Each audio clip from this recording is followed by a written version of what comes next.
tarde a todos. Cumprimentar todos os presentes, na pessoa da nossa Procuradora-Geral. Agradecer a presença de todos. Hoje é um dia muito especial para a PERJ, porque retoma formalmente um projeto que ficou parado durante algum tempo, que é um projeto importantíssimo para a associação, que se destina a incentivar e a difundir os estudos jurídicos, tanto dos nossos associados, dos procuradores do Estado, como também de juristas de renome, universitários, mestrandos e doutorandos.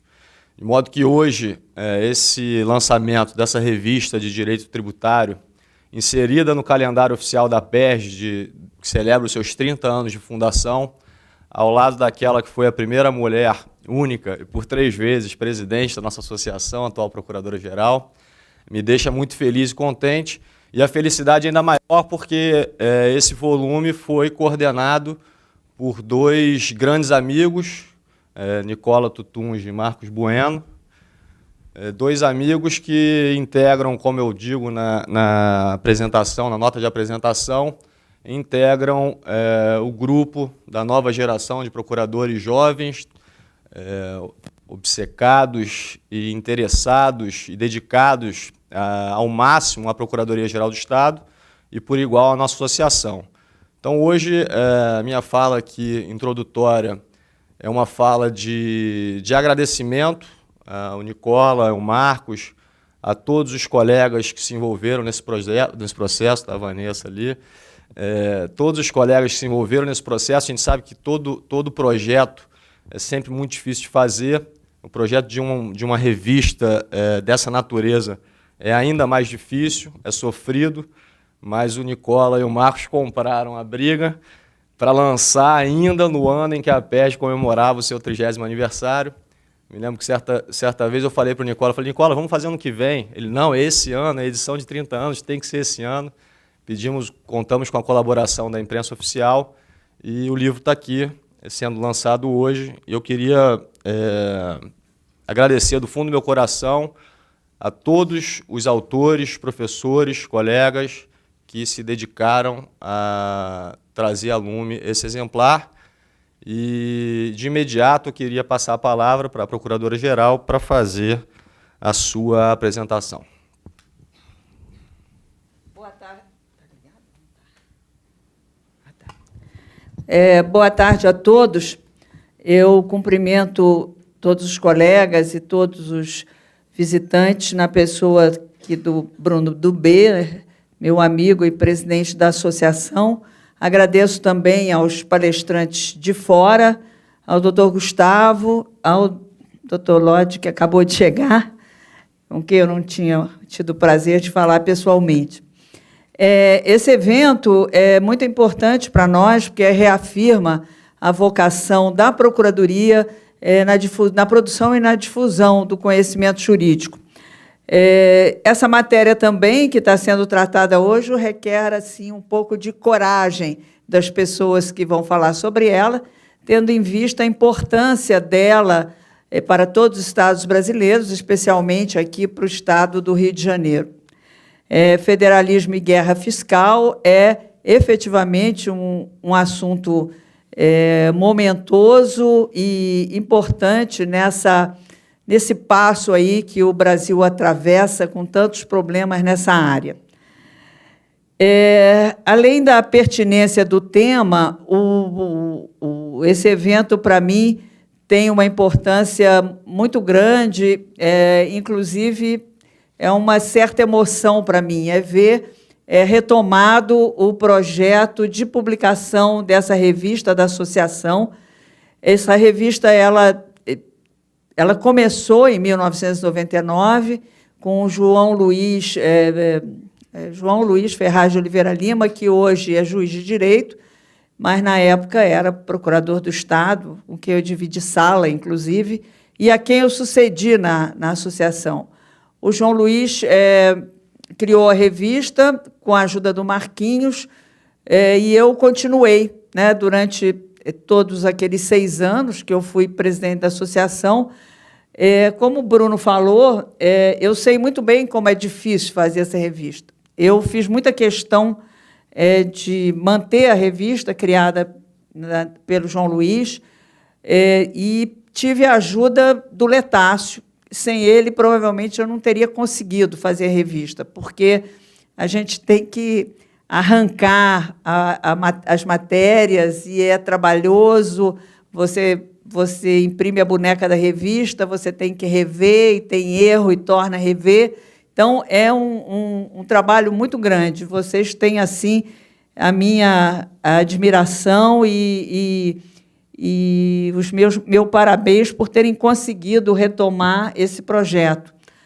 Na época que eu fui presidente da associação, acho que a gente conseguiu, ao longo dos 15 anos, publicar umas 15 revistas, mas foi duro fazer. Foi duro fazer. Fizemos revistas importantes sobre matérias novas, em que não tinha quase nada publicado, como, por exemplo, parceria pública e privada. Tem uma revista sobre PPP, e não tinha nada escrito sobre PPP naquela época, né? Então, direito da regulação também, naquela época, tinha muito pouca coisa escrita. Eu coordenei a revista de advocacia pública, fizemos direito previdenciário também, estava nascendo o Rio Previdência. Então, assim, com muita emoção que eu vejo o renascimento da revista, e acho que essa revista é um marco, é uma revista temática. Ela leva ao público artigos dos procuradores e de advogados que se dedicam à matéria, e é uma revista que já é um marco na história das publicações do Estado do Rio de Janeiro. Então, para mim, é uma satisfação enorme vê-la começar a ser publicada de novo e saber que a Procuradoria consegue colocar na rua, pela direção da Casa, a nossa revista, que é a Revista de Direito da Procuradoria-Geral, que é uma revista que já tem mais de 50 anos, essas alturas já deve ter 60, né, Léo? Nem sei. Eu acho que completou 60 esse ano.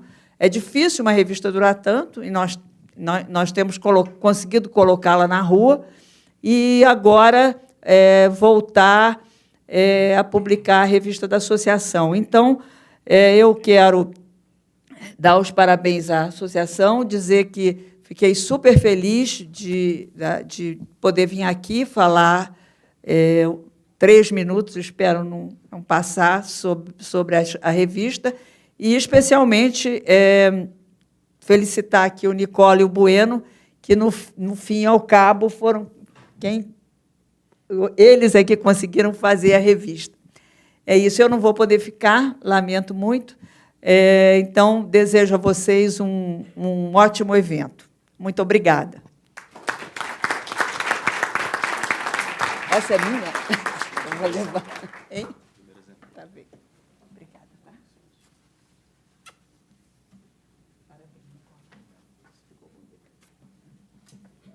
Tchau, Bueno. Parabéns.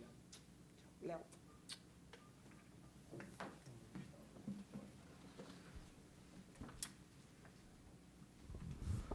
Agradecendo a presença e as palavras da Procuradora-Geral, eu chamo imediatamente para compor a mesa o professor Ricardo Lodge e o professor Gustavo da Gama.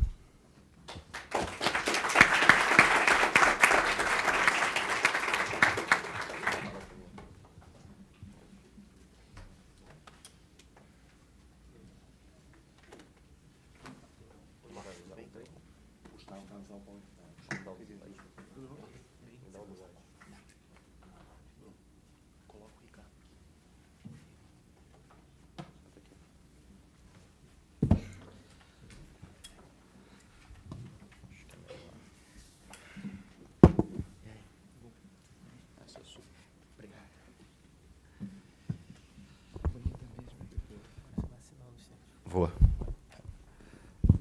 apresentar o professor Gustavo da Gama, doutor em Direito Público, professor em Direito Financeiro pela UERJ, procurador do município do Rio de Janeiro com atuação na Procuradoria Tributária e diretor da Sociedade Brasileira de Direito Tributário.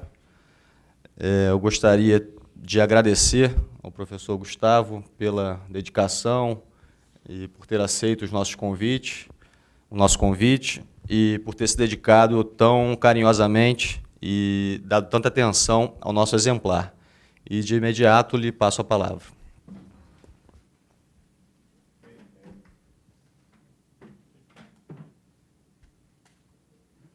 Boa tarde a todos. Eu gostaria de, inicialmente, cumprimentar a todos os presentes e a toda a mesa aqui. Agradecer muito o convite, não só de poder falar um pouco aqui, nessa tarde, sobre o tema do federalismo fiscal, mas também pelo honroso convite de integrar os autores que contribuíram com essa revista. Fiquei muito honrado com o convite e tenho certeza que o trabalho final ficou realmente excelente pela contribuição de todos os autores. Quem estuda esse tema do federalismo fiscal sabe como é importante uma publicação como essa no Brasil. É um tema que, apesar de muito noticiado na mídia, federalismo fiscal, o direito brasileiro, os juristas brasileiros, acho que esqueceram um pouco desse tema ao longo dos anos. A gente tem muita produção e relevantes produções, especialmente na área econômica, sobre esse tema, federalismo fiscal, mas eu acho que cabe a nós também, do direito, tentarmos dar a nossa contribuição para que possamos municiar, especialmente o Poder Judiciário, o Poder Legislativo, na solução dessas relevantes questões que nos afligem no Brasil. A minha exposição será bastante breve, evidentemente, não tenho o propósito de esgotar os temas relativos ao federalismo fiscal. A minha proposta será, basicamente, colocar dois tópicos, dois pontos que são estudados pela doutrina em vários países que estudam e desenvolvem o tema do federalismo fiscal, e verificar como que esse tema ele vem sendo tratado no Brasil, ou como não vem sendo tratado no Brasil como deveria ser.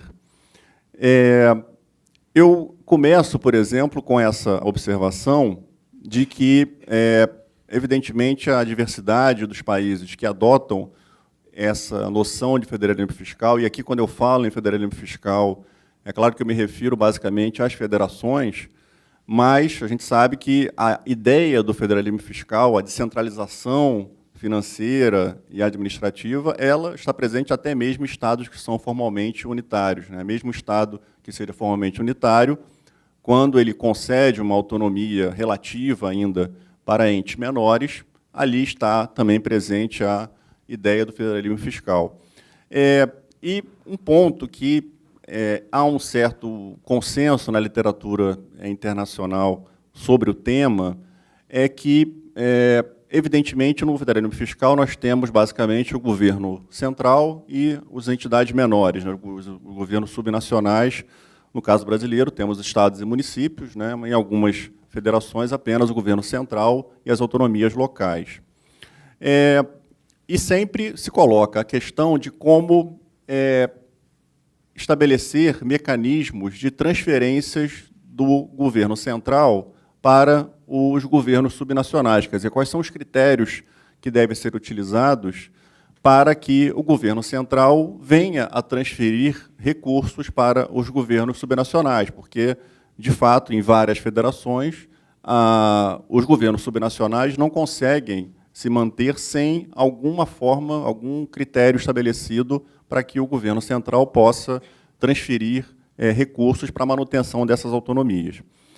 E um dos pontos que se coloca na literatura, e que eu acho que é muito pouco trabalhado no Brasil, é a questão de que os países que adotam esse sistema, e todos praticamente adotam, utilizam como um dos critérios principais verificar se o ente subnacional, ou governo subnacional, ele tem ou não tem uma postura de responsabilidade fiscal. Porque os entes subnacionais, como no caso brasileiro, são dotados de competência tributária própria. Eles têm permissão, no caso brasileiro, de forma detalhada pela Constituição, mas, no caso de outras federações, se reconhece a possibilidade de um Estado, um ente subnacional, exercer a competência tributária. Ora, então, para evitar que os governos locais se coloquem numa espécie assim, de zona de conforto, no sentido de evitar o exercício pleno da sua competência tributária, justamente para depender de transferências do governo central, porque, de fato, para o chefe político local, é muito complicado exercer a competência tributária, porque ele vai estar cobrando o tributo dos cidadãos locais, das pessoas que estão próximas a ele. Então, muitos governos subnacionais, ao longo da história do federalismo fiscal, quando havia um sistema de transferências do governo central para o governo subnacional, no qual a responsabilidade fiscal do ente subnacional não era levada em conta, o que aconteceu? A natural acomodação desses governos subnacionais, até se utiliza um termo, né, alguns autores, a chamada preguiça fiscal desses entes subnacionais. Porque, de fato, o cálculo que se faz político é muito melhor depender de transferências intergovernamentais, transferências do governo central, do que exercer a sua competência tributária de forma plena, né? Então, e eu acho que, nesse ponto, o Brasil realmente ainda não avançou, né? Nós tivemos a possibilidade de ter algum avanço quando tivemos recentemente a decisão do Supremo Tribunal Federal acerca dos critérios do Fundo de Participação dos Estados.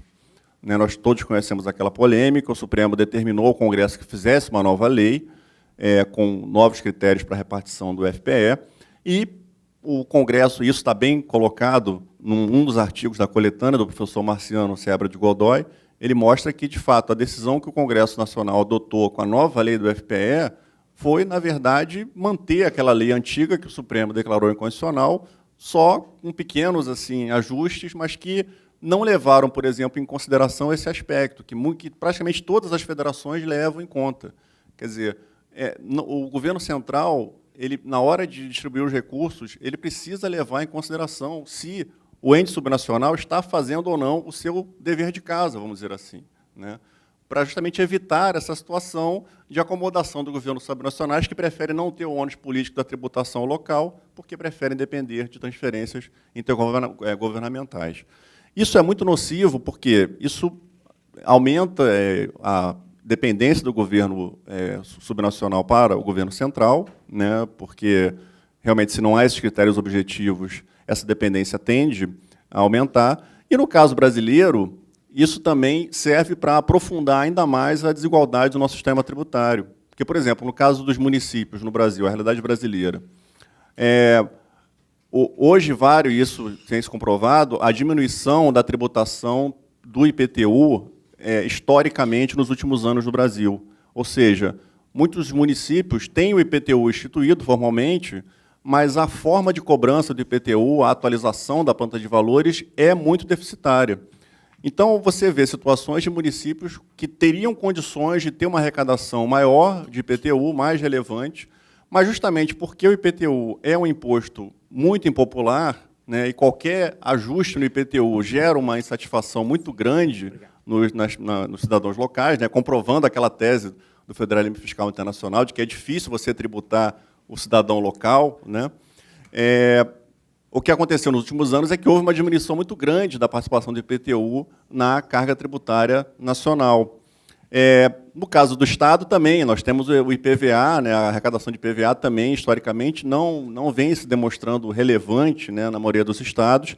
E, se a gente considerar, né, na linha da doutrina tradicional de que os impostos sobre o patrimônio eles conseguem captar melhor a capacidade contributiva do que os impostos sobre o consumo, à medida que a gente tem um baixo aproveitamento dos impostos sobre o patrimônio no Brasil, nós temos uma dificuldade também de justiça fiscal no sistema brasileiro, né? Então, eu acho que é um ponto que a gente poderia, de fato, avançar à luz, realmente, da experiência internacional, né? Porque, realmente, isso foi comprovado. O que nós temos, a gente sabe, o artigo 11 da LRF trouxe, né, esse princípio de que é preciso que o ente exerça a competência tributária própria, né? Inclusive sobre a possibilidade de ser punido pelo não recebimento de transferências voluntárias. Só que a forma como esse artigo é cumprido no Brasil, atualmente, especialmente por municípios, é uma forma muito simbólica, né? Praticamente o município só precisa cumprir que tem uma lei formalmente instituindo o IPTU. Ora, isso é muito pouco, né? Só ter uma lei dizendo que existe o IPTU não quer dizer que o município, de fato, investe na sua arrecadação tributária própria, né? Nesse sentido, há um projeto de lei no Congresso que procura diminuir esse problema. Eu acho que seria um avanço, realmente, que é tornar obrigatória a atualização da planta de valores, especialmente para municípios acima de 20 mil habitantes. Quer dizer, uma forma de realmente você obrigar o município a exercer a sua competência tributária própria, né? Claro que na medida das suas possibilidades, né? Eu não estou aqui dizendo que, evidentemente, os pequenos municípios que não têm condições de sobreviver sem arrecadação tributária própria, de fato, é uma distorção do nosso sistema, eles vão depender eternamente de transferências federais. Só que a realidade da queda da arrecadação do IPTU não é uma realidade só de pequenas cidades, é uma realidade de grandes cidades e de médias cidades também, né? E é um ponto que o Brasil realmente ainda não avançou muito. É claro que, nesse sentido, também seria interessante, como eu coloco aqui, que o governo federal investisse também em ações que pudessem fazer com que esses entes subnacionais, né, municípios, estados, de fato, pudessem aperfeiçoar a sua máquina de arrecadação estatal, né? Claro, porque muitos municípios não têm sequer uma estrutura fiscal, né, não têm a carreira de fiscal de rendas, alguns estados também com dificuldades, né?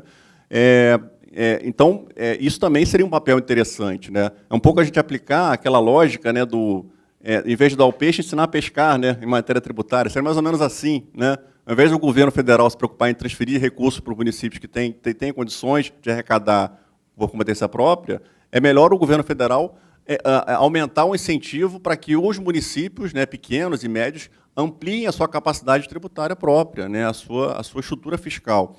E aí, nesse sentido, né, a gente pode pensar em vários mecanismos, né, como aperfeiçoar a cobrança da dívida ativa dos municípios e dos estados também, né?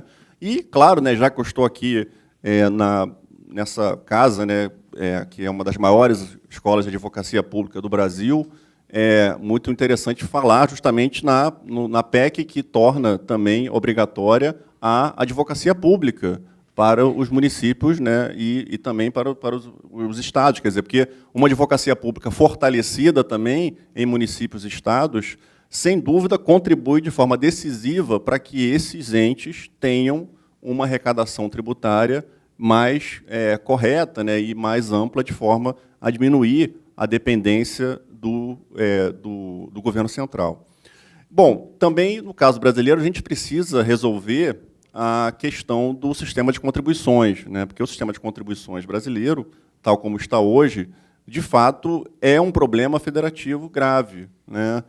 A gente precisa, de fato, resolver esse problema, né, porque é uma saída muito cômoda que a União vem adotando nos últimos anos, né, de aumentar as contribuições, conceder benefícios fiscais em impostos partilhados, imposto de renda, IPI, isso também impacta nas finanças dos governos estaduais e municipais, e isso também acaba diminuindo a tributação sobre a renda, porque eu trouxe aqui um dado, né, só para a gente ficar com uma noção, como isso é importante para o federalismo brasileiro. Os impostos partilhados, né, imposto de renda e IPI, em 88, a participação deles na arrecadação tributária total era de 76%. Hoje, em 2013, caiu para 45,7%. Quer dizer, por aí a gente já vê o prejuízo que estados e municípios vêm experimentando ao longo desses anos por conta desse problema das contribuições. E, como eu coloquei aqui, é um problema que já está, inclusive, gerando situações constrangedoras até para o Brasil no cenário internacional, porque o Brasil, quando vai celebrar os tratados internacionais, nenhum diplomata brasileiro consegue, né, explicar, por exemplo, e nem o professor de direito tributário consegue, que, por exemplo, a CSL não é um adicional de imposto de renda, ou que, muitas vezes, a CID Royalties também não é um adicional de imposto de renda disfarçado. Quer dizer, é muito difícil, é uma realidade que os países não entendem, né? O Brasil é muito acusado de usar esse sistema de contribuições como forma de burlar os tratados internacionais, porque os tratados internacionais só fazem referência ao imposto sobre a renda, né? Então, é um problema também que a gente tem que enfrentar aí nos próximos anos. Outro ponto também, que na verdade, o segundo ponto, né, que eu vou tratar, é que, à luz da experiência internacional, a gente verifica também uma coisa que, no Brasil, pode ser algo estranho, mas é muito comum nos países, que é a noção de que as bases tributárias são compartilhadas, né? Aqui no Brasil, a gente sabe que a competência tributária em matéria de impostos, ela segue a rígida discriminação da competência tributária, né, da Constituição. Mas em outros países não é assim, quer dizer, você tem imposto de renda federal, imposto de renda estadual, você tem imposto sobre consumo federal, estadual. É muito comum esse compartilhamento de bases tributárias, coisa que no Brasil é impossível, né, porque a gente trabalha com a noção da competência exclusiva em matéria de impostos. Mas veja que mesmo esses países que têm esse sistema tributário diferente, ou seja, trabalham com impostos que são instituídos pelo governo central e pelo governo subnacional, incidindo sobre a mesma base econômica, eles conseguem, de alguma forma, construir acordos, né, de forma a evitar sobreposições tributárias, quer dizer, diminuir a carga tributária ou colocar a carga tributária num nível mais ou menos satisfatório. Então, acho que a gente pode, eu trouxe aqui esse exemplo desse ato que foi editado nos Estados Unidos para regular, basicamente, a questão do comércio eletrônico nos Estados Unidos. Então, vários estados já aderiram a esse acordo. Então, eu acho que a gente pode, de certa forma, trazer essa experiência também do federalismo fiscal internacional para o Brasil. A gente precisa realmente aperfeiçoar os mecanismos institucionais de como solucionar os conflitos de competência em matéria tributária, né? Não só conflitos de competência entre estados, né, que são as guerras fiscais do ICMS, do IPVA, a guerra fiscal entre municípios, né, do ISS, mas também os conflitos dos entes, né, do ente nacional com estados e municípios. Hoje, cada vez mais comum o conflito IPI, ICMS e ISS. E o que eu verifico é que, em vários países, nos países que há esse tipo de conflito, geralmente as questões são discutidas, né, o fórum principal de discussões é o Poder Legislativo, ou, então, acordos e convênios com as entidades envolvidas. Dificilmente essas questões são decididas de forma definitiva no Poder Judiciário. Aqui no Brasil, não. Aqui no Brasil, como a competência e a matéria tributária está tratada em detalhes na Constituição, esses conflitos estão desaguando no Poder Judiciário. E aí o Poder Judiciário realmente não vai conseguir resolver esses problemas com decisões judiciais, porque a guerra fiscal do ICMS é um grande exemplo, né? O Supremo está com aquela dificuldade para a edição da súmula vinculante sobre a guerra fiscal, mas, na verdade, a dificuldade é que esse problema da guerra fiscal do ICMS, assim como as outras guerras fiscais, é um problema, basicamente, que o Poder Legislativo deveria resolver, né? A sede própria, eu acho, para resolver é o Poder Legislativo. E não é o que vem acontecendo no Brasil. No Brasil, essas questões são altamente colocadas ao Poder Judiciário, né? Praticamente tudo vai desaguar no Poder Judiciário, e, muitas vezes, o Poder Judiciário realmente não tem aquela visão de sistema, né, de tributário. Ele toma decisões à luz lá do caso concreto, do cliente que chegou, do contribuinte individual que chegou, e aí o Supremo, numa repercussão geral, dá uma decisão que, por exemplo, diz que incide o ISS ou o ICMS numa situação que está numa zona de conflito, né, muito grande.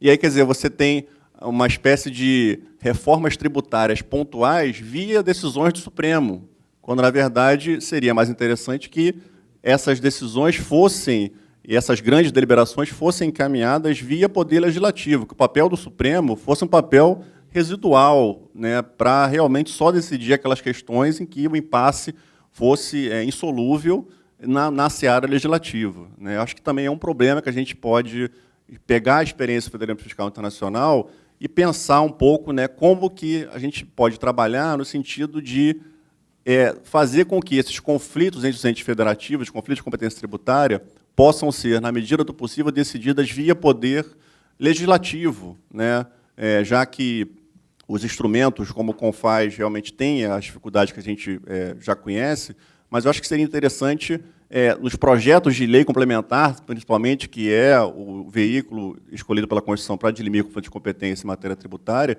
que houvesse uma ampla participação, como já há em alguns projetos, dos estados e municípios, para que essa questão seja o mínimo possível colocada no judiciário, porque isso realmente, a questão, quando vai para o judiciário, aumenta demais a insegurança jurídica do contribuinte, né, do setor que está sendo tributado, e também a insegurança jurídica para o ente que está tributando, porque se eu tenho uma atividade numa zona cinzenta entre, por exemplo, ISS e ICMS, o município que contava com aquela arrecadação de ISS pode, de uma hora para outra, se ver privado daquela arrecadação, porque o Supremo decidiu que, por exemplo, uma atividade está sujeita ao ICMS, e vice-versa também. Quer dizer, você não tem previsibilidade nem para o contribuinte, porque o mínimo que você pode oferecer para o contribuinte de segurança é dizer qual tributo que incide na sua atividade, né? Esse é o mínimo que você pode garantir para ele. E para o ente local também, para o ente ter o planejamento das finanças públicas, né, com todos os rigores da LRF que nós conhecemos, ele também precisa ter um mínimo de previsibilidade, né? E com o sistema que a gente tem, além da gente ter que conhecer toda a legislação tributária, a gente também está obrigando os contribuintes a terem que conhecer os informativos do Supremo, né, toda a jurisprudência, e ficar 3, 4 anos esperando o Supremo decidir se um caso incide ISS ou outro caso incide ICMS, né? Então, é uma reflexão que eu gostaria de trazer para cá, mas eu realmente não gostaria de me prolongar. Eu encerro a minha manifestação, mais uma vez, agradecendo muito a oportunidade aqui. Muito obrigado.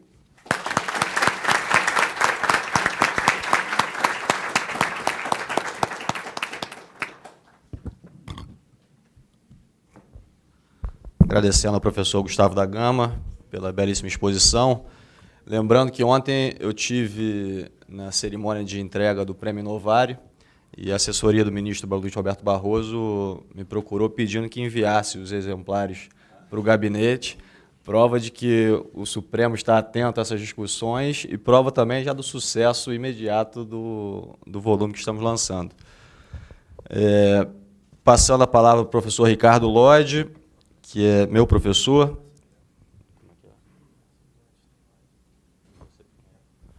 Perdão, fui pego pelo... Errei. Passando a palavra ao meu vice-presidente e amigo, Nicola Tutungi Júnior, filho do nosso querido Nicola e Adélia. Mestre em Direito pela UERJ, professor de Direito Processual e Tributário, procurador-chefe da Dívida Ativa, especialista em Direito Comparado em Política e Administração Tributária pela Escola de Direito de Harvard, para quem eu passo a palavra mais uma vez agradecendo e muito pelo todo esforço e por toda a dedicação para trazer a lume esse volume.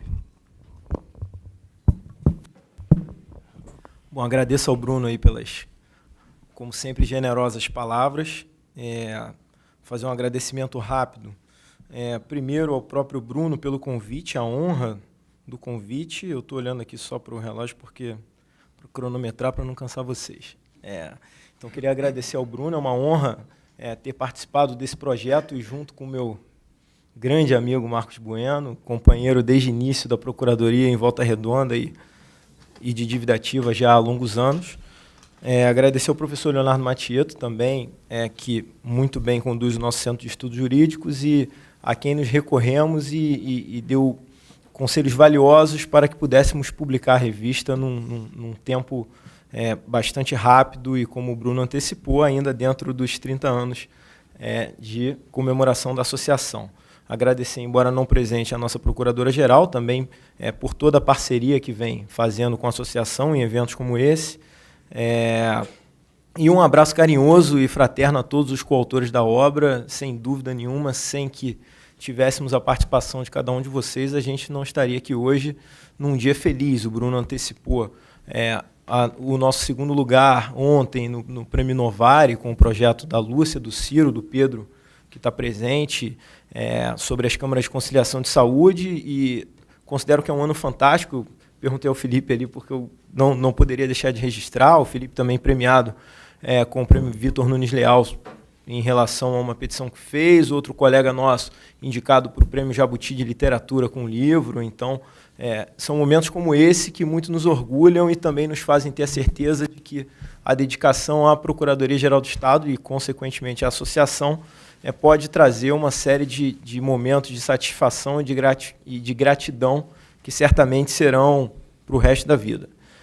A nossa divisão aqui, até também dando uma satisfação aos demais autores do livro, foi tentar dividir a exposição em 3 momentos. O Gustavo trazendo um panorama amplo do federalismo, eu buscando trazer algumas considerações sobre o que eu arrisquei de chamar de uma guerra fiscal global, para trazer um panorama internacional de disputa por investimentos, e aí também com algum enfoque nos incentivos fiscais, e depois o professor Ricardo Lodge abordando a questão da guerra fiscal dentro do nosso ordenamento, e aí seja entre os estados ou entre entes diversos. O tema foi escolhido por mim e pelo Marcos como subtítulo da revista porque é um tema atual. Hoje, na ordem do dia, vocês veem a sociedade e todos aqueles que primam por mudanças no ordenamento jurídico brasileiro, sempre falando em reforma política e reforma tributária. Então, é um tema que, num cenário indefinido de governo e num cenário indefinido de economia, ele vem à tona como algo necessário para que tenhamos um crescimento maior no nosso país.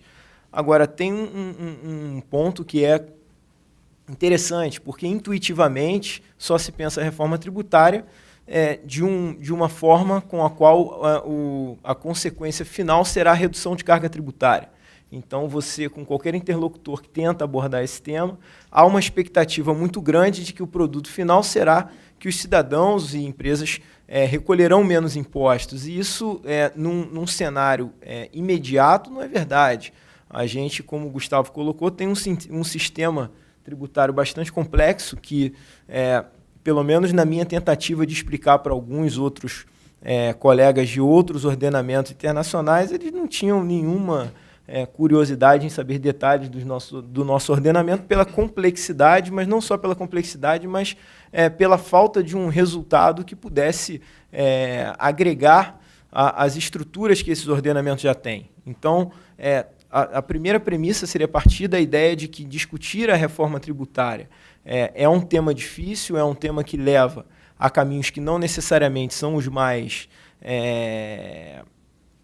consensuais. A gente tem opiniões para vários lados e uma das questões que nós fizemos foi de deixar à vontade todos os autores da revista para escreverem sobre o tema, mas no enfoque que entendessem melhor. Então, vocês vão ver, eventualmente, divergência de ponto de vista, mas o que vocês vão encontrar, de fato, não é um manual de tese de defesa do Estado, mas sim uma ampla discussão sobre o tema que foi proposto.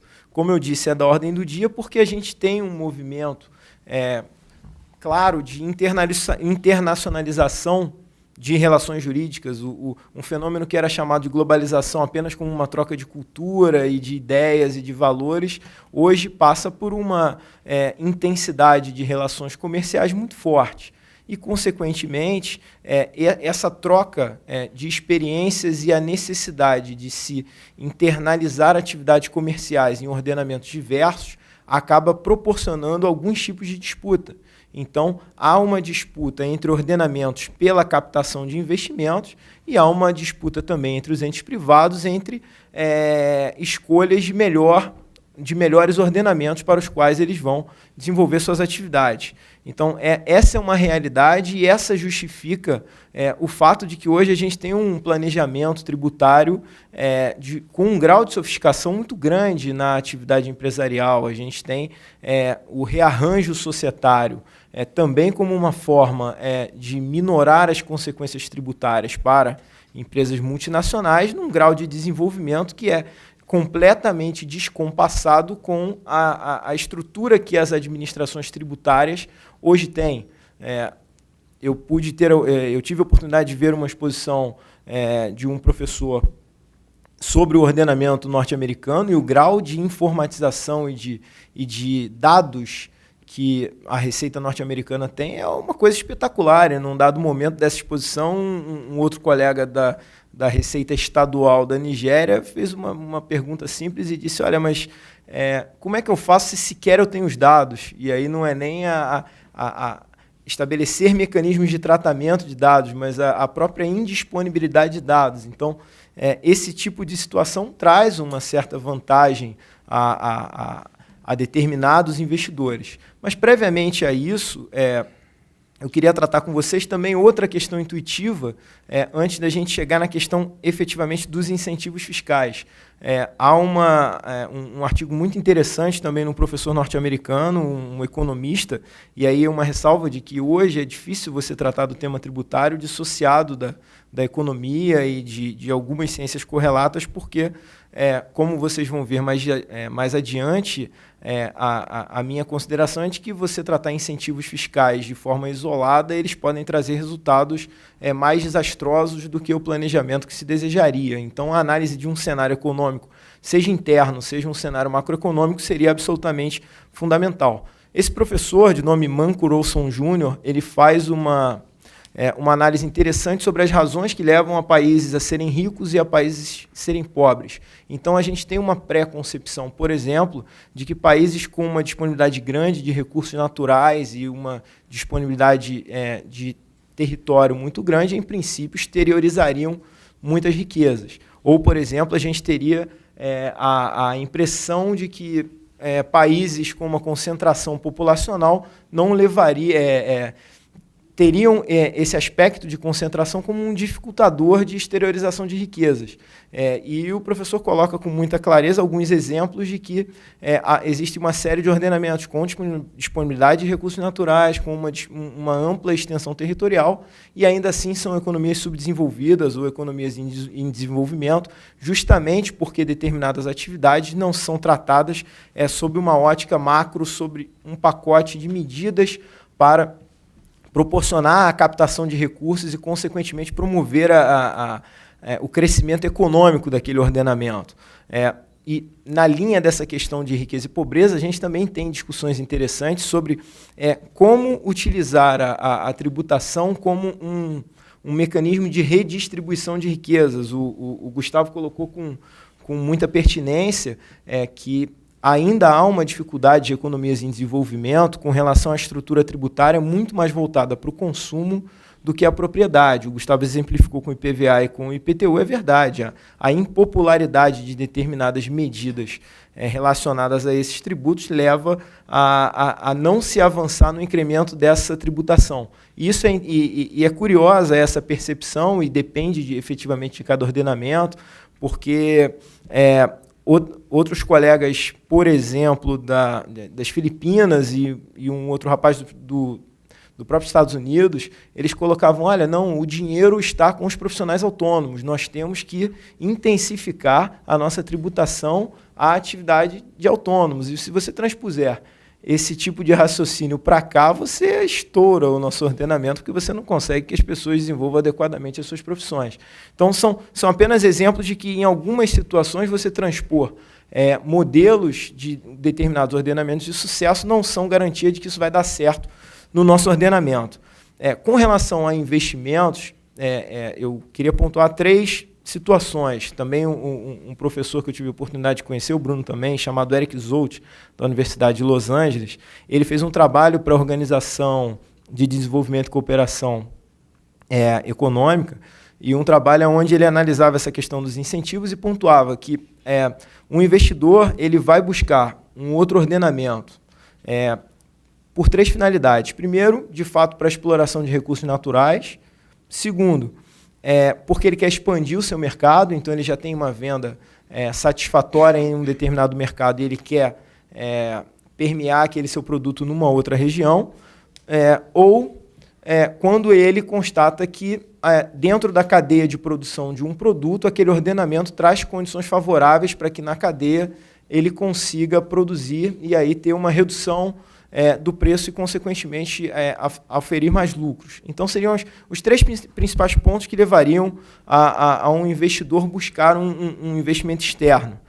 E aí, nesse tipo de situação, a gente vai identificar, e aí no que eu chamei de uma guerra fiscal global, 3 tipos de disputa. Nós vamos identificar a disputa de países dentro de um mesmo bloco econômico para tentar atrair um determinado investidor.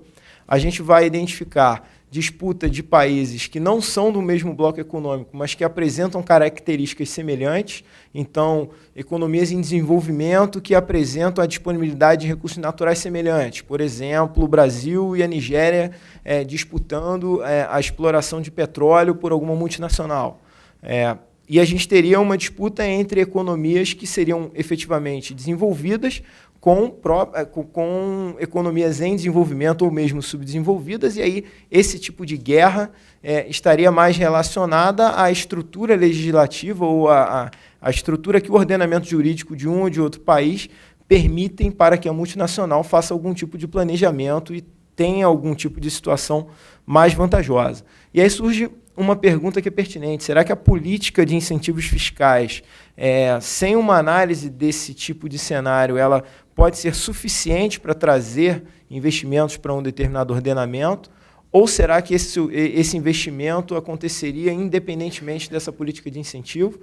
Ou, por outro lado, será que só um incentivo levaria a que aquele país tivesse um custo muito grande para a implementação desse programa diferenciado e, no final das contas, isso não se revertesse para um desenvolvimento, para a geração de mais riqueza, para o aumento da base de contribuintes no seu sistema tributário? Então, essa é uma questão que traz alguma dúvida. Alguns estudiosos sobre o tema apontam 9 elementos que seriam efetivamente um cenário propício para investimentos. E aí, eu mencionando alguns deles, vocês vão acabar concluindo que a gente estaria falando da Suécia ou de outro ordenamento com uma realidade muito distante da nossa, mas se coloca, por exemplo, uma política macroeconômica e fiscal consistente e estável, um pouco diferente do que tem acontecido aí nesse último ano do nosso ordenamento. Estabilidade política, infraestrutura nos campos financeiro, jurídico, institucional e territorial. Administração pública transparente, efetiva e responsável. Gustavo abordou aqui com pertinência a questão de uma certa opção em alguns ordenamentos pelo regime de transferências, justamente para diminuir a questão de responsabilidade, embora aqui não seja assim, mas a questão da responsabilidade de transparência na administração pública ainda é uma coisa relativamente recente. Mão de obra qualificada e um sistema trabalhista flexível que permita a composição de empregadores e empregados.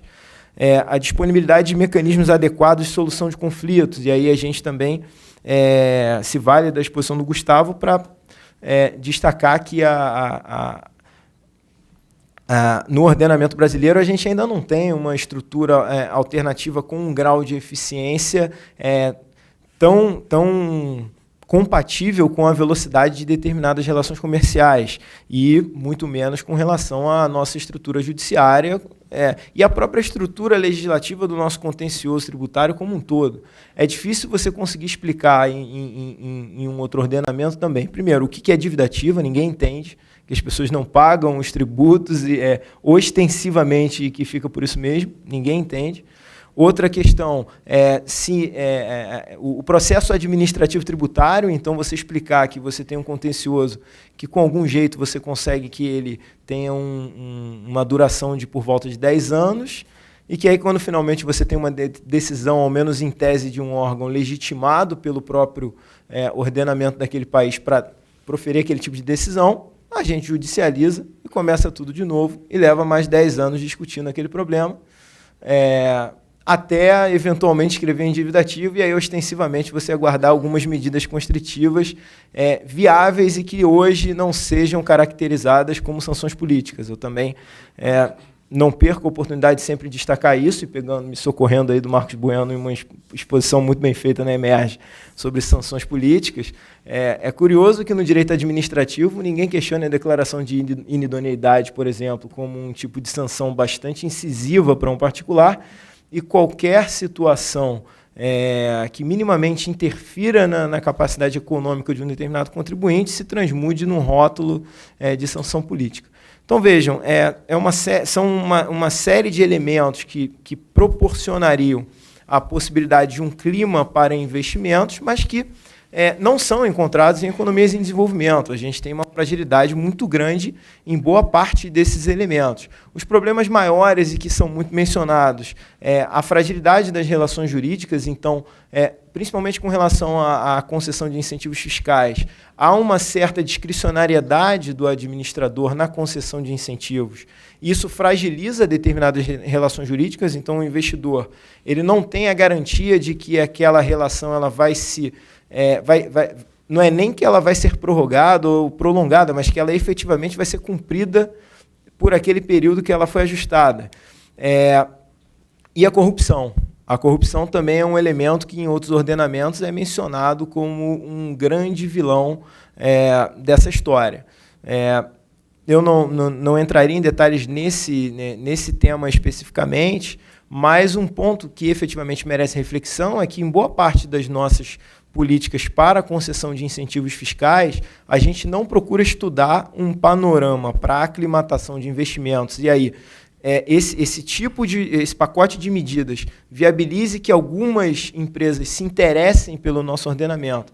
Em geral, a gente vai buscar saber qual é a empresa que tem o interesse em promover o investimento no nosso ordenamento e aí fazer todo o shaping do programa de incentivo fiscal de acordo com determinadas exigências para aquela internalização. E aí a falta desse estudo sobre se essas medidas que vão ser adotadas por exigência, elas são favoráveis ao Estado, ou se o Estado adotando outras medidas, ele teria o grau de sucesso da mesma forma. Esse estudo é um estudo muito complexo, então é difícil você mensurar também se o incentivo fiscal ele deu um bom resultado porque ele foi implementado como um pacote de medidas ou se isoladamente ele teve resultado direto nesse tipo de situação.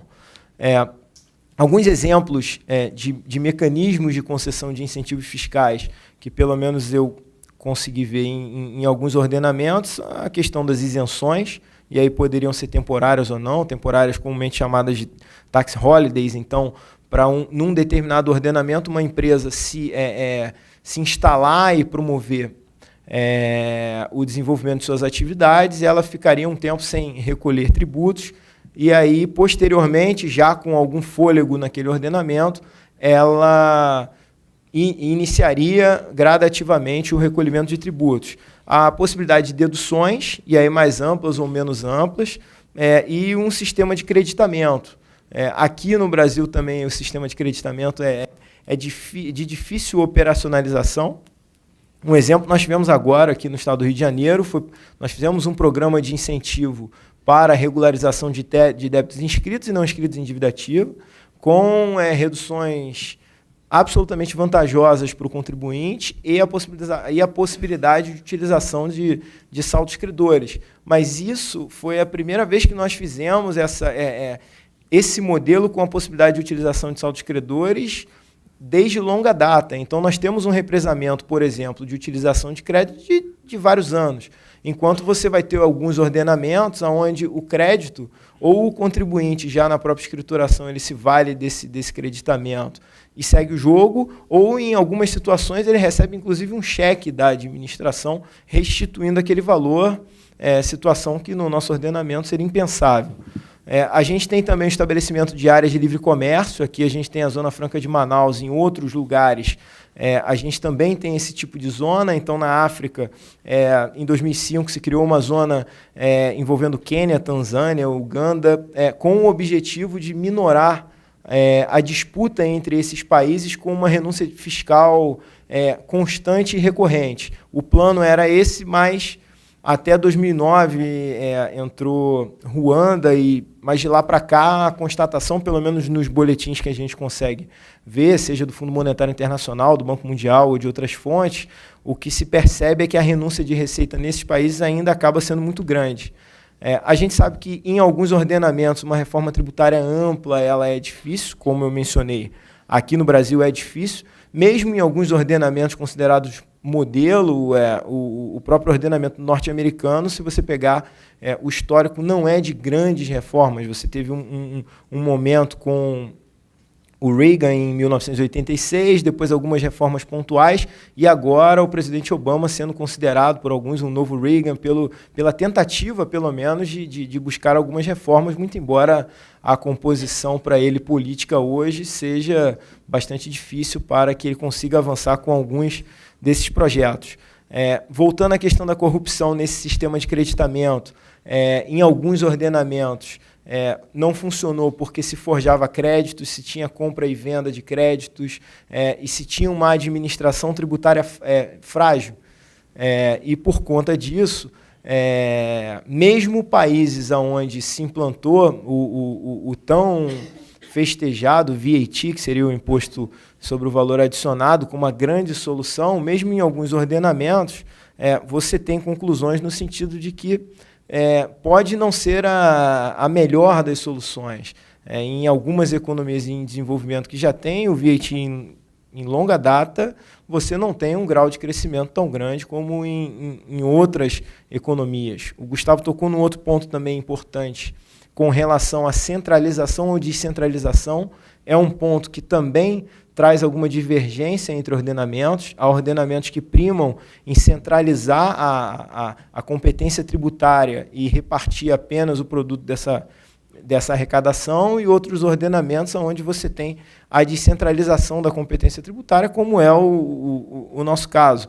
Mas, ainda assim, com essa descentralização nossa, a gente consegue ter uma carga tributária maior do que uma série de países. Não é exagero, e isso também, por dever de lealdade, é importante colocar, não é choro do empresariado nosso, colocar que a carga tributária nossa é alta. Ela comprovadamente é 20% maior no preço de um produto, por exemplo, do que a Alemanha e os Estados Unidos, e quase 30% maior do que a média mundial. Hoje você tem em torno de 68% do valor de um produto só de carga tributária. Então, evidentemente que isso é um problema. É claro que a gente teria aí o contra-argumento de que a margem de lucro também, nessa situação, reduziria, e aí não adianta colocar 300% em cima do valor de um determinado produto, que aí, de fato, você vai ter um questionamento social, que é a grande cornetada, digamos assim, que o cara compra um produto nos Estados Unidos por um valor, compra outro aqui 3 vezes o valor. Temos culpados aí nos dois lados. Então, diante dessas situações difíceis e onde se disputa espaço para receber investimentos e, consequentemente, arrecadar, um caminho desejável, e pelo menos em boa parte das situações que eu pude constatar, seria incrementar a participação do contribuinte no sistema tributário formal. Então, em economias em desenvolvimento, a informalidade das atividades econômicas é colocada como um ponto de entrave, mas todos aqueles que buscam a regularização dessa atividade, aqueles que eu digo não o contribuinte, mas o ordenamento, em alguma medida eles têm um interesse de arrecadação imediata. E talvez não seja esse o caminho desejável. Em algumas situações, para você permitir a participação do contribuinte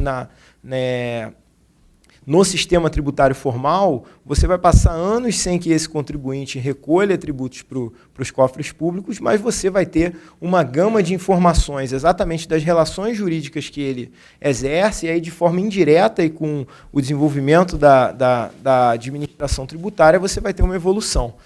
E aí, fechando essa questão de ampliar a participação de contribuintes e, em alguma medida, diminuir as operações que empresas multinacionais fazem e que levam ao que se chama de uma dupla não tributação. Muito se fala em bitributação, mas o cenário hoje é uma dupla não tributação. Você tem um planejamento para que você não seja tributado num ordenamento nem outro. E aí, independentemente de você se aproveitar do incentivo fiscal ou não, e mesmo que você se aproveite, se esse incentivo é temporário, por exemplo, você faz uma operação societária, você se vale desses benefícios, e, incontinente, você faz um rearranjo societário e aí se beneficia em outro ordenamento também. Então, visando minimizar esse tipo de situação, a OCDE ela tem um projeto para redução desse tipo de fuga de investimentos, incentivando acordos bilaterais e tratados multilaterais. E aí é o que o Gustavo falou, e eu também tive a oportunidade de presenciar com uma das membros da OCDE, que disse que o Brasil era um dos ordenamentos que estava devendo assinar determinados acordos, justamente porque, em algumas características, ele não queria ceder. E aí esse tipo de situação acaba prejudicando não só o nosso ordenamento, mas essa cooperação. Mas acho que a gente ainda está muito longe de chegar a alguma solução ideal, porque ainda temos internamente uma série de deficiências. A troca de informações entre os nossos níveis federativos também ainda é muito ruim. A troca de informações do Gustavo com a gente praticamente não acontece, da gente com o Agostinho praticamente não acontece, e todos têm um quantitativo de dados que seria bastante grande para que a gente pudesse avançar, mas a gente ainda não tem uma estrutura adequada que permita fazer um trabalho mais avançado. Mas acredito que o caminho seja esse. Então, finalizo agradecendo a oportunidade e, uma vez mais, agradecendo ao Marcos a honra de participarmos juntos desse projeto, e passo a palavra ao Bruno e muito obrigado.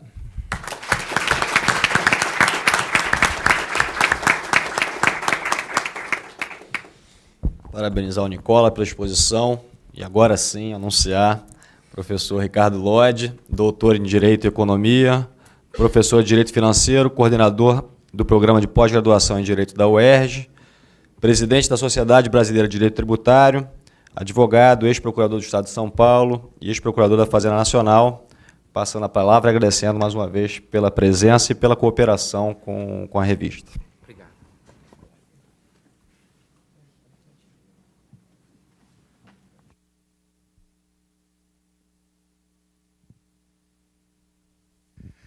Agradecer ao honroso convite de estar aqui numa tarde de dezembro.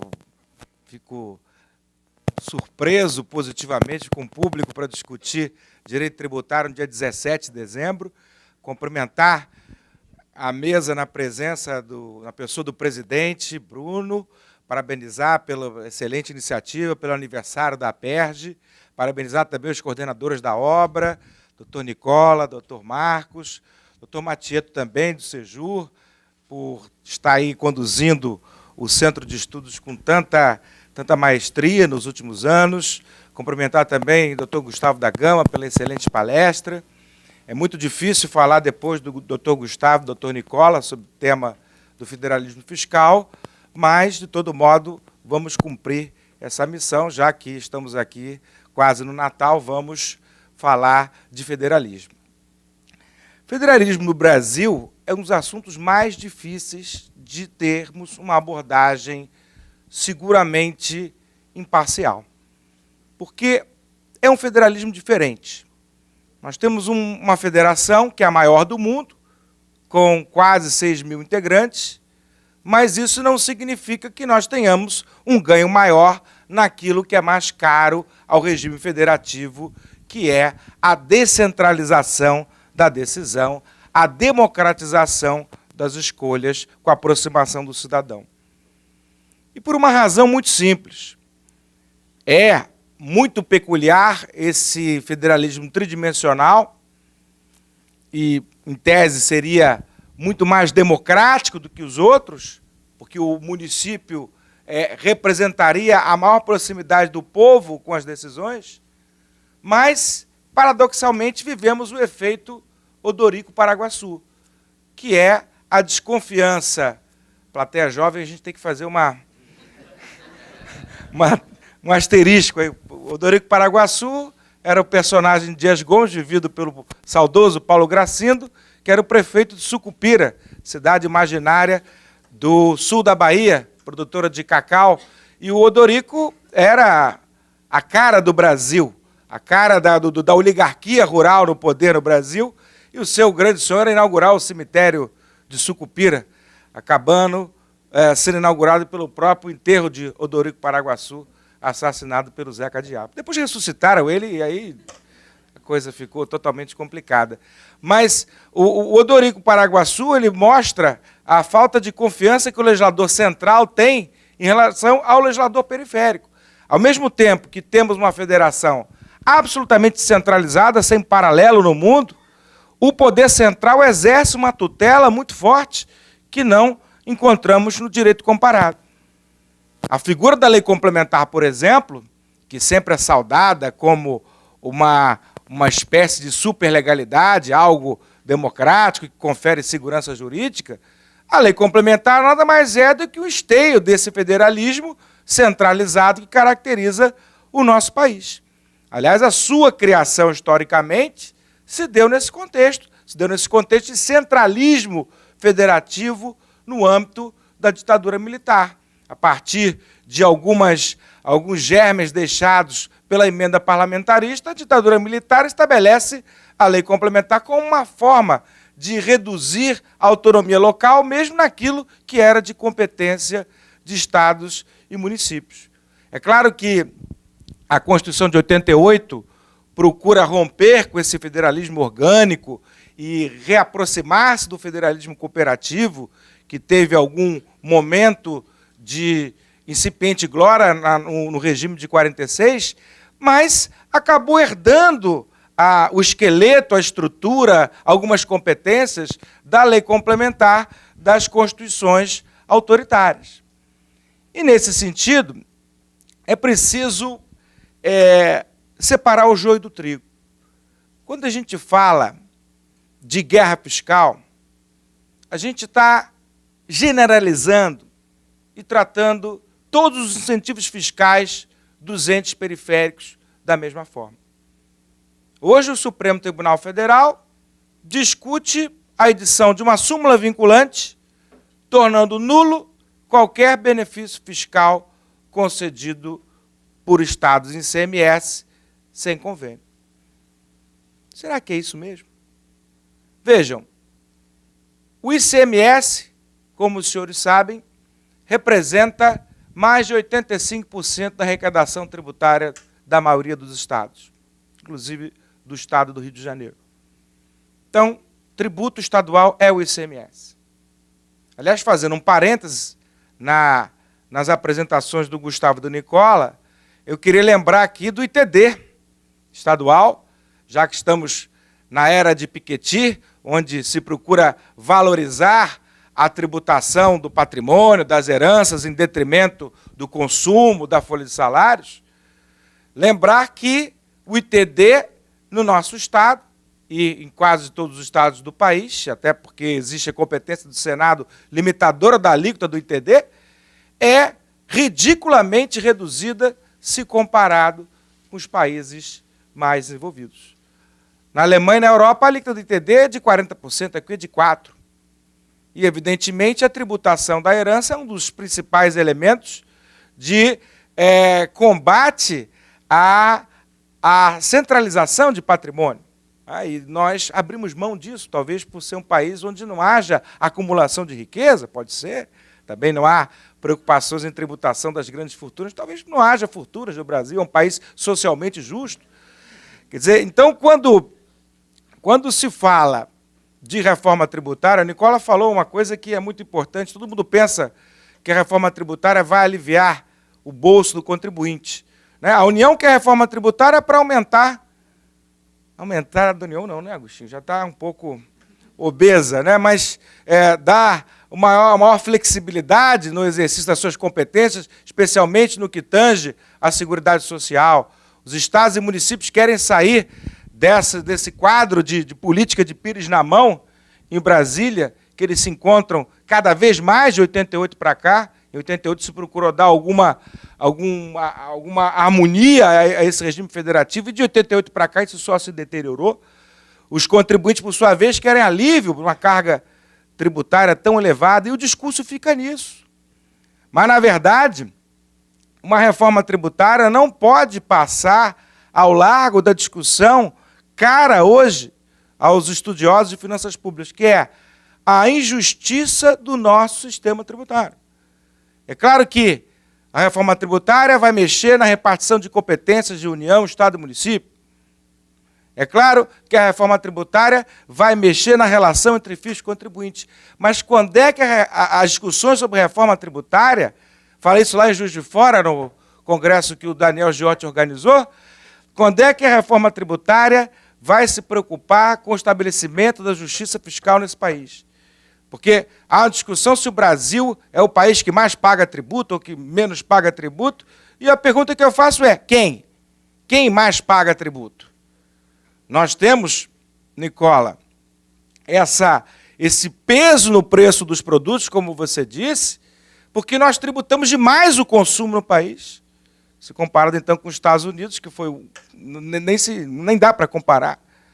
Quer dizer, então, quem paga tributo nesse país são consumidores e trabalhadores.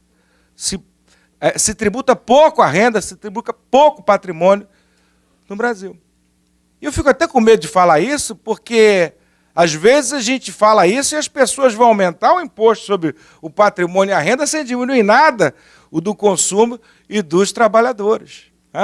Que nem foi a CPMF. A CPMF começou com a ideia do imposto único. Imposto único acabou sendo mais um imposto no Brasil.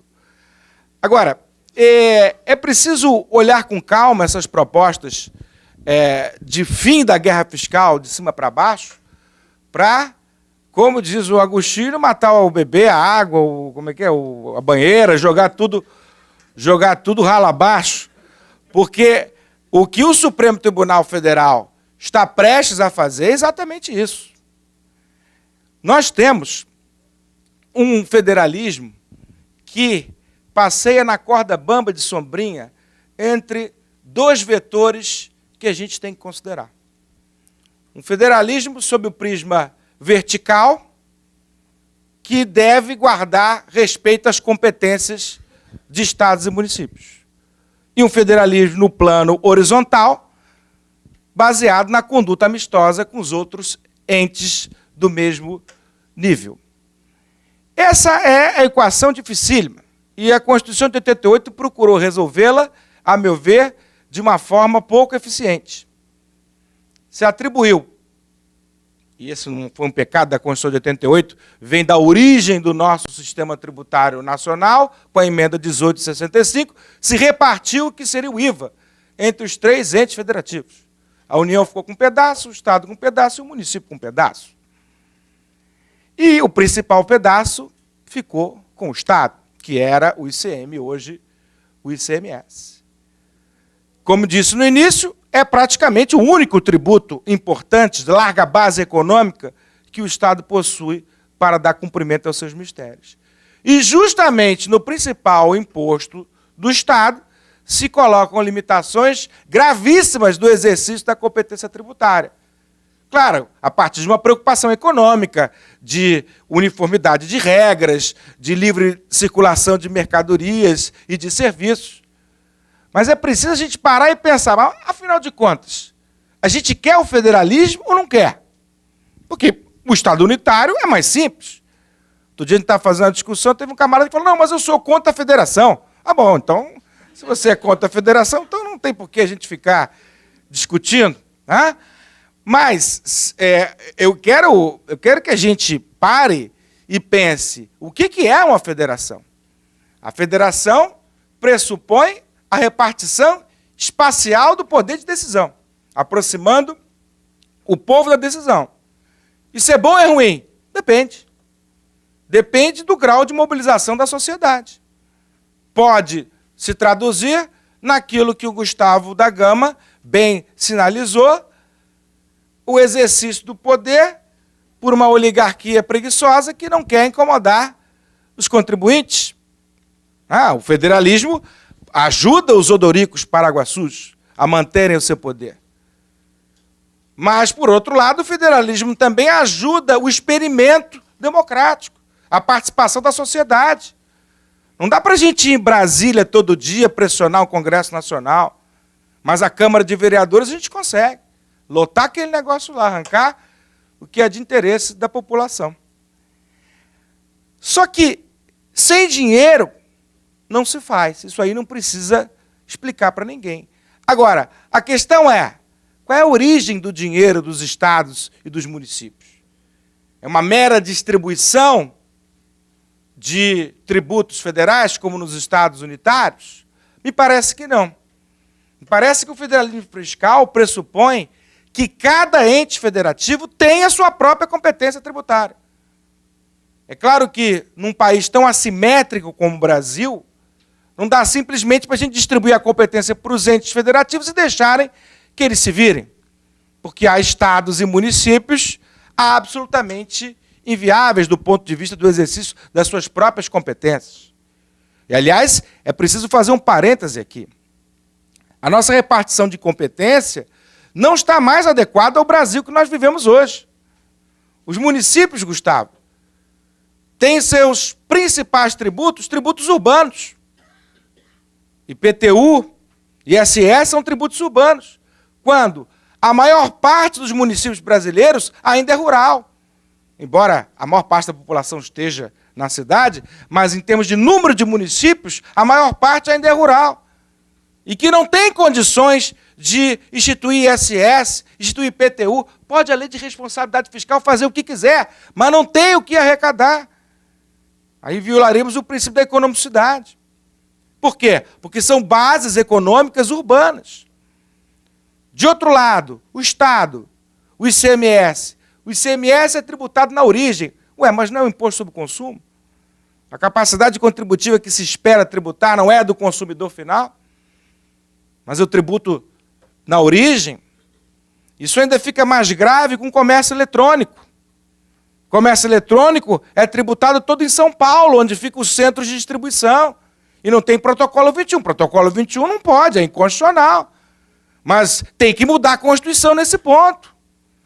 Porque, de fato, nós estamos concentrando toda a tributação nos centros de produção em São Paulo. Nada contra São Paulo, já fui procurador do Estado de São Paulo, mas é um fenômeno econômico que o legislador constitucional tem que estar atento.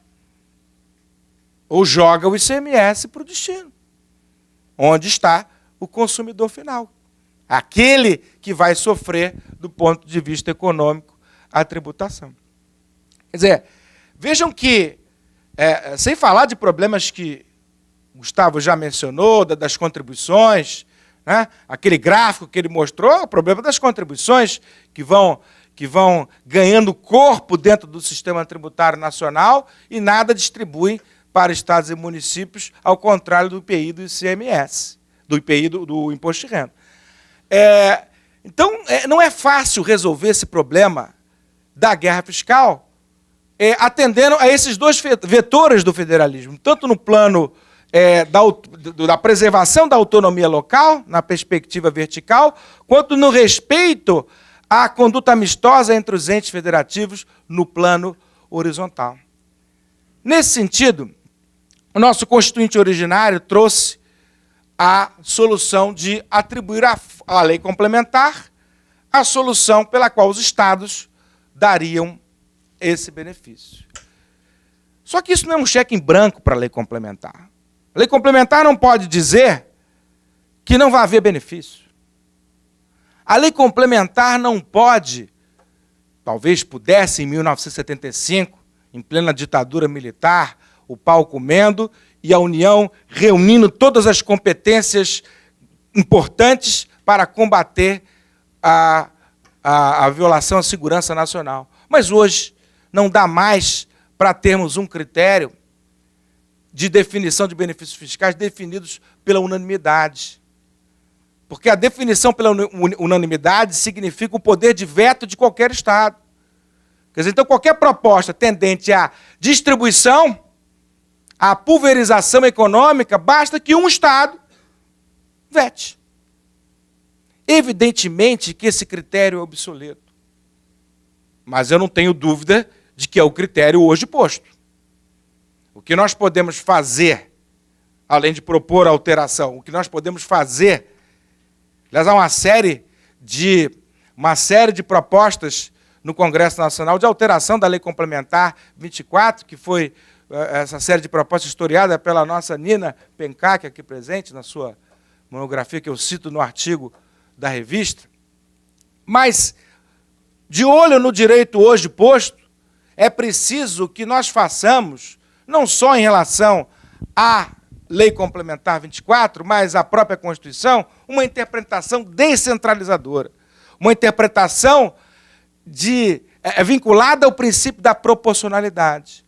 À medida que só é legítimo restringir a autonomia local, no plano vertical, naquilo que é essencial para impedir a guerra fiscal no plano horizontal.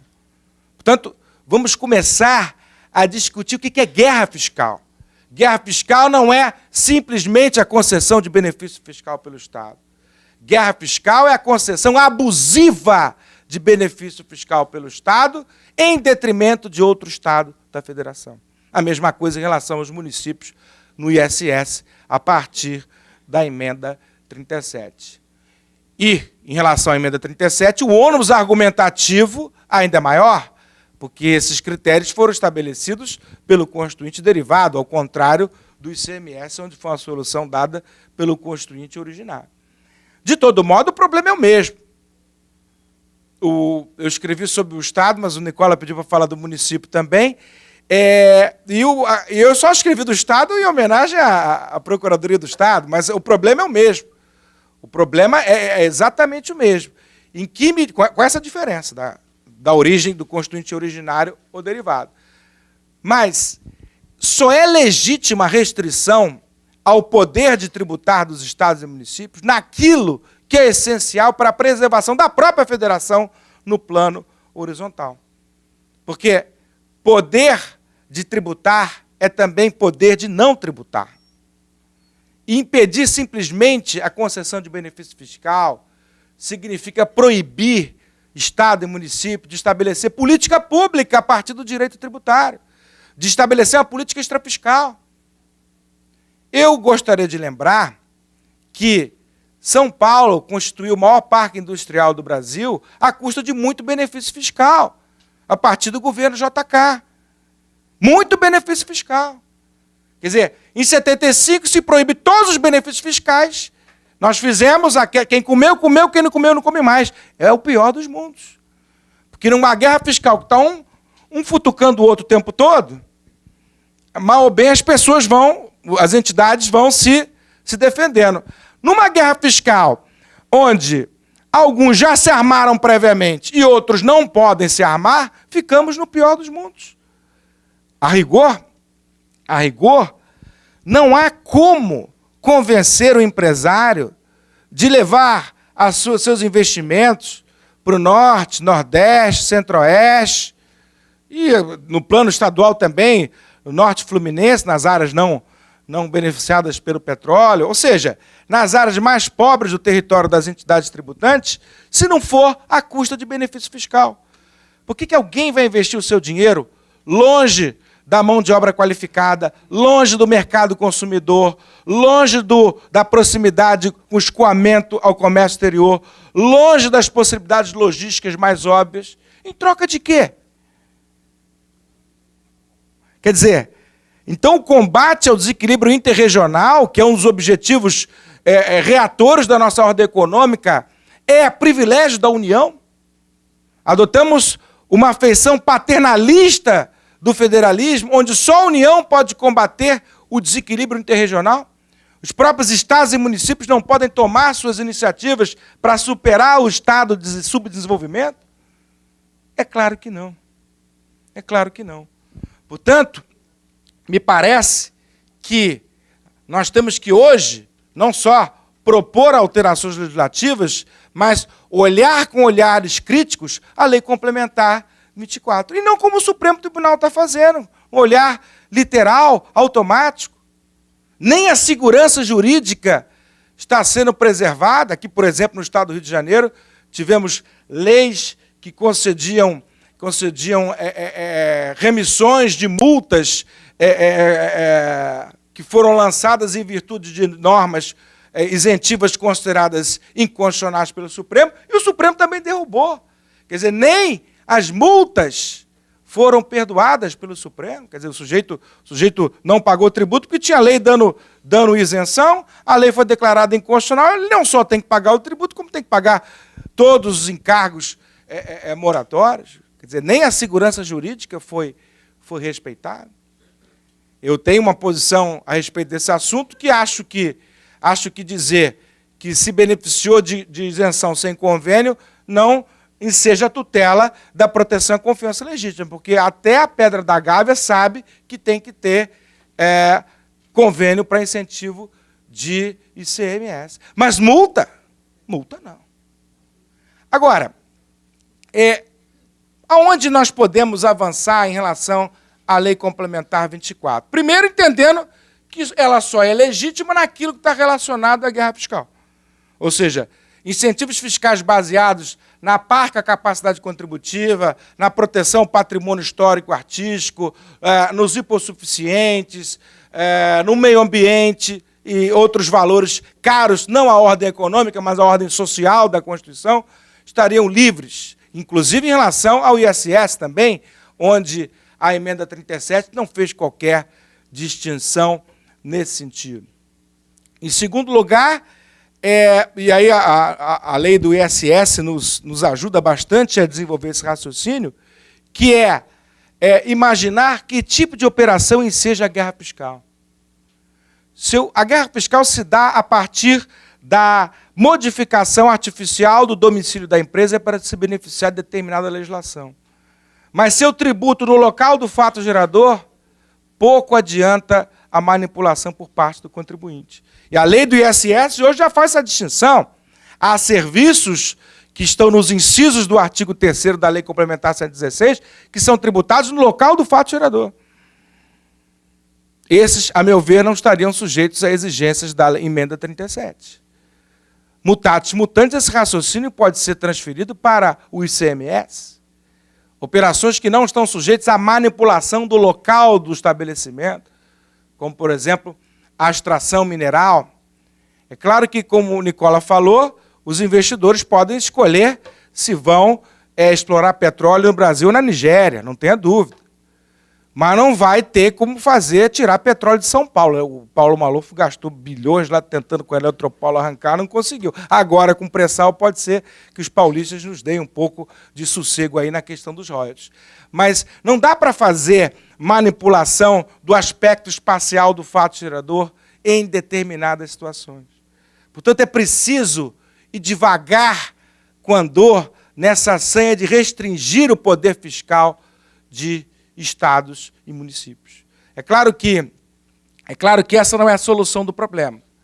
A solução do problema é estabelecer uma reforma tributária que possa dotar a União, estados e municípios de fatos geradores que sejam adequados à realidade dessas três esferas tributantes e, mais do que isso, adequados a um critério de partilha que seja atualizado, que seja adequado aos dias que nós vivemos. E mais do que isso tudo, porque o federalismo não é um fim em si mesmo, o federalismo é apenas uma forma de aproximar o povo do poder, uma tributação que possa dar atendimento às pessoas físicas, aos consumidores, hoje tão sobrecarregados em favor de lucro e do patrimônio, como já ressaltado aqui hoje. Não dá para uma entidade federativa fazer isso. O Estado do Rio de Janeiro, por exemplo, não poderia. Bom, de fato, nós estamos tributando muito o consumo. Então, vamos dar um refresco aí no ICMS do pessoal. Bom, mas o ICMS é praticamente o único. A não ser que bote um ITD com a alíquota de 200%. Mas a base econômica do ICMS é infinitamente maior do que a dos demais impostos estaduais. Quer dizer, então essa é uma discussão que tem que ser nacional. O problema é que para fazer reforma tributária com quórum de 3/5 é praticamente impossível. Os interesses são muito divergentes. Aliás, está difícil fazer qualquer reforma no Congresso Nacional com quórum qualificado, reformas importantes para o país, sem a mobilização da sociedade. E por isso que eventos como esse são tão importantes para o nosso Estado e para o nosso país. Muito obrigado.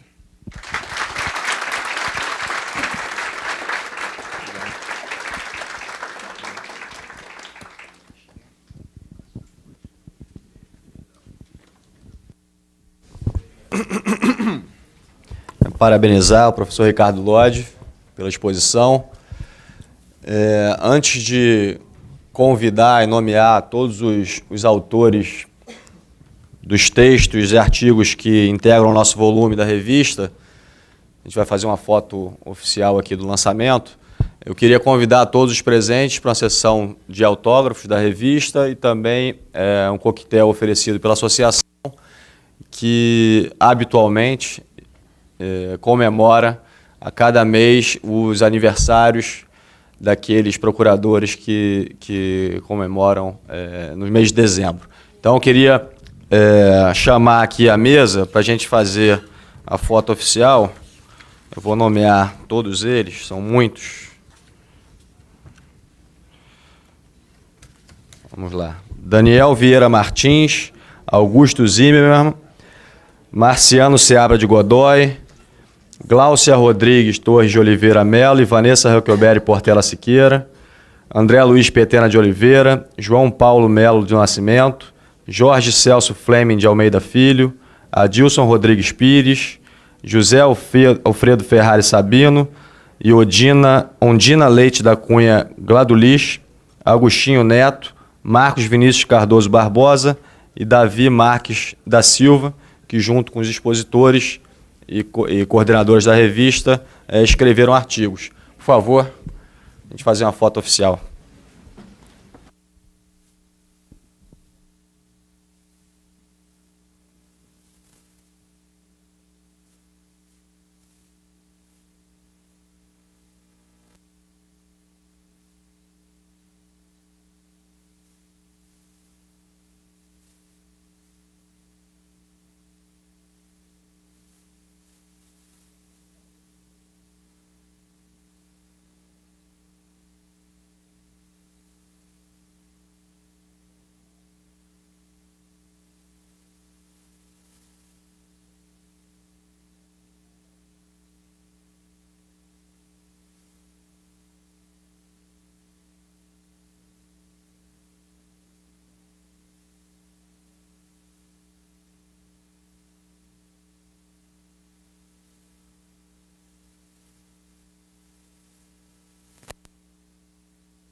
Informalmente, encerra a sessão.